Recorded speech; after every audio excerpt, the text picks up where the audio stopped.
Най-напред, кажи как научи, че вече не си треньор, ръководството съобщи ли ти коректно? Получи се това нещо на 24-ти. Към 6 часа ми се обади изпълнителният директор на Етър Стефан Атанасов, ми каза следното нещо, че Иво Бълъков е назначен за спортен директор. Не знам, не съм точен в термините, какъв що не знам, но и съответно аз го попитах дали аз ли съм, не съм ли. Той вика и аз не знам какво ще правя, дали ти ли ще бъдеш някой друг и аз нищо не знам. Това беше единственото нещо. Но не съм от вчера, за да не си направя моите изводи.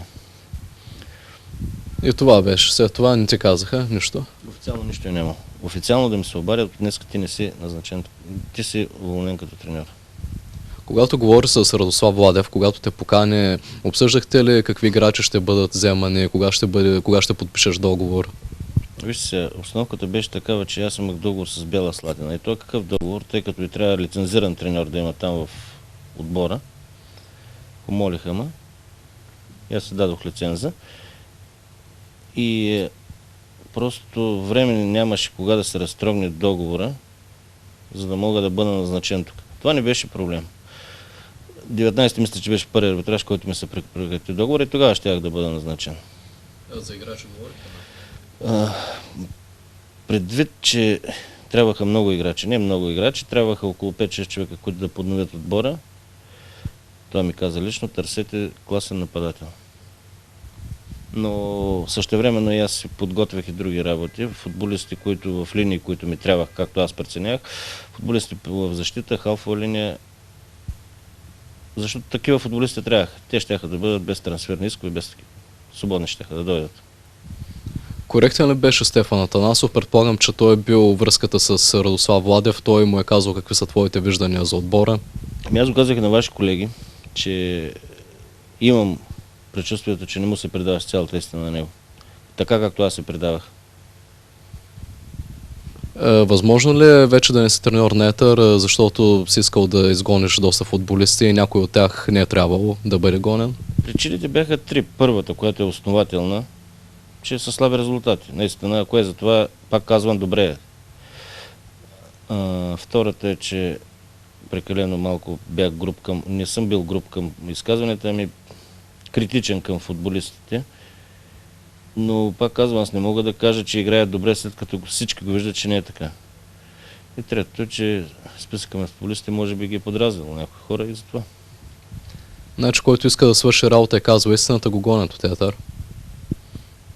За сега аз бях така. Няма човек, който да каже, Сашо не е казал това и не го е изпълнил. Аз казвам това, което наистина преценявам за добре.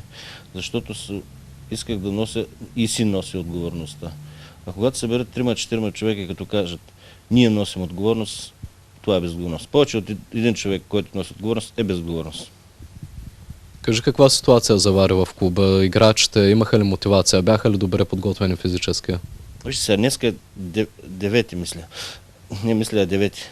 На фона на тая световна криза и кризата с газта, малко е така, не е хубаво така да говорим за футбол, защото съвсем други проблеми в света и в България. Но все пак трябва да обърнем внимание на това нещо и на футбола, защото това е социален феномен. Според мен е така. А каква ситуация ме питаш дали съм заварил? Ами, аз казвам, че не бяха подготвени добре. Първото, че бяха 34 човека, мисля. Второто, че не бяха подготвени добре. И го доказвам с факти. Имам лист, който знам килограмите на момчета. Ти ако си подготвен, не може да си с 4-5 кг, 6 отгоре. И определено... сега за момента да попитам предния тренер. Кажи ми един защитник, който в дясната страна играеше ляв, който наистина там трябва да играе. Няма. Как се е правили тази селекция? Добре, кой е виновен за калповата селекция? Просто такива излагации имаше този полусезон, че направо не е истина. Не, вижте какво. Аз за втори път го казвам вече, че в този момент, когато се правила селекцията, са били Стефан Атанасов и Велин Кефалов. Мисля, че те трябва да се понесат някаква отговорност за това нещо. Обаче те май не поеха. Аз не видях на този етап нещо са поели. Те казват, имат потенциал футболистите. Значи според тях е добра селекция, но Резултатите са красноречиви. А мислил ли си през това време, в което беше треньор, да подадеш оставка, нещо да те е издразнило толкова, че да си тръгнеш още преди те самите да те изгонят?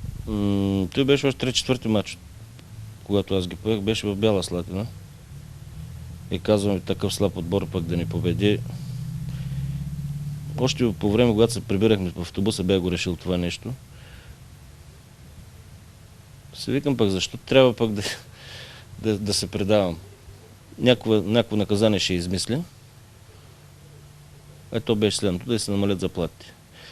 И условието им беше следното. Всички получават с 200 лева по-малко от заплатите си. В понеделник, който иска да дойде, без да ми казва, ама ние какво ще правим. Който иска да дойде на тия условия. Всички дойдоха. Но пак нищо не се получи. Добре, футболистите искаха ли да останеш?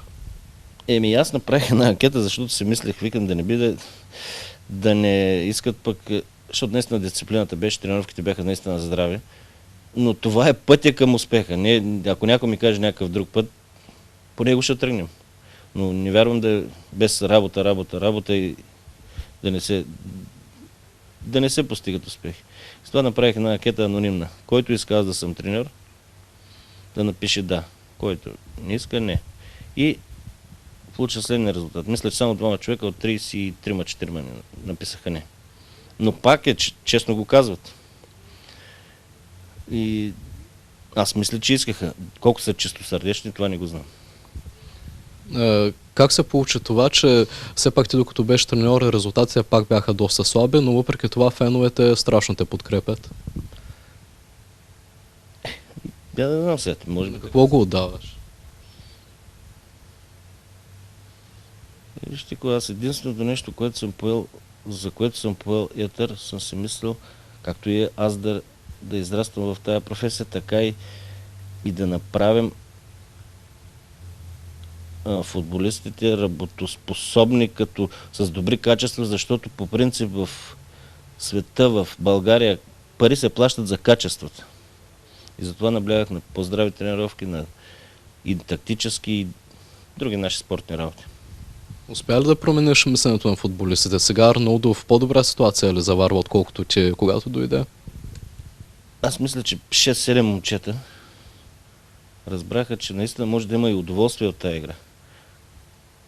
А не само като стане 60-та минута, тъй като не си подготвен, ти и мисълта ти се загубва и тем подобни. Сега някои разбраха, че колкото матча отива към своя край, те се чувстват по-добре.